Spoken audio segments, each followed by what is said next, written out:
আগামী একাদশ জাতীয় সংসদ নির্বাচন উপলক্ষে প্রশাসন বিএনপির পক্ষে এবং পুলিশ আওয়ামী লীগের পক্ষে। দেখুন বিএনপি কিভাবে ক্ষমতায় আসবে। নির্বাচনের আগের শেষ 7 দিন প্রশাসনকে নিজেদের পক্ষে আনতে কাজ করছে বিএনপিপন্থী সাবেক এবং বর্তমান কয়েকজন সরকারি কর্মকর্তা। বর্তমানে প্রশাসনের 3 জন সচিব, 4 জন অতিরিক্ত সচিব সহ একাধিক প্রাক্তন সরকারি কর্মকর্তার সমন্বয়ে বিএনপি একটি টিম করেছে। এই টিমের প্রধান কাজ হল সারা দেশে নির্বাচনের দায়িত্বে থাকা মাঠ প্রশাসনের সঙ্গে যোগাযোগ রক্ষা এবং বিএনপির পক্ষে কাজকে উন্মুক্ত করা। গুলশানের একটি বাড়িতে বিএনপিপন্থী প্রাক্তন আমলারা নিয়মিত বসছেন। সাবেক একজন সচিবের নেতৃত্বে এই টিমকে তথ্য এবং উপাত্ত দিয়ে সহায়তা করেন বর্তমান কয়েকজন ঊর্ধ্বতন কর্মকর্তা। সংশ্লিষ্ট সূত্রগুলো জানাচ্ছে সারা দেশে নির্বাচনের দায়িত্ব পাওয়া প্রশাসনের কর্মকর্তাদের অর্ধেকের বেশি হয় বিএনপির পক্ষে অথবা নিরপেক্ষ বলে বিএনপির এই কমিটি পর্যবেক্ষণ করেছে। সংগৃহীত তালিকা মূল্যায়ন করে বিএনপির আমলারা বলেছেন রিটার্নিং অফিসারের মাত্র 10 থেকে 15 ভাগ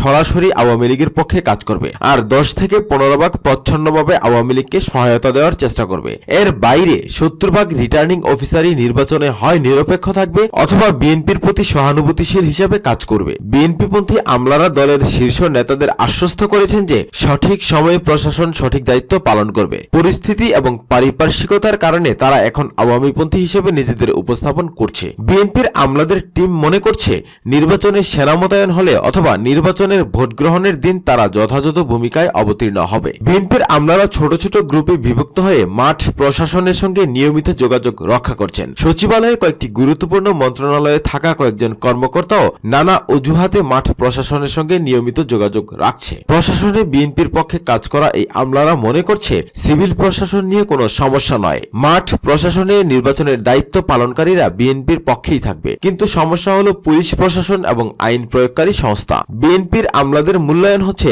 80% নির্বাচনী এলাকাতেই আইন শৃঙ্খলা রক্ষাকারী বাহিনী আওয়ামী লীগের পক্ষে অথবা সহানুভূতিশীল হিসেবে কাজ করছে। বিএনপিপন্থী আমলারা মূল্যায়ন করে দেখেছে যে পুলিশ প্রশাসনই নির্বাচনে বিএনপির জন্য মূল চ্যালেঞ্জ।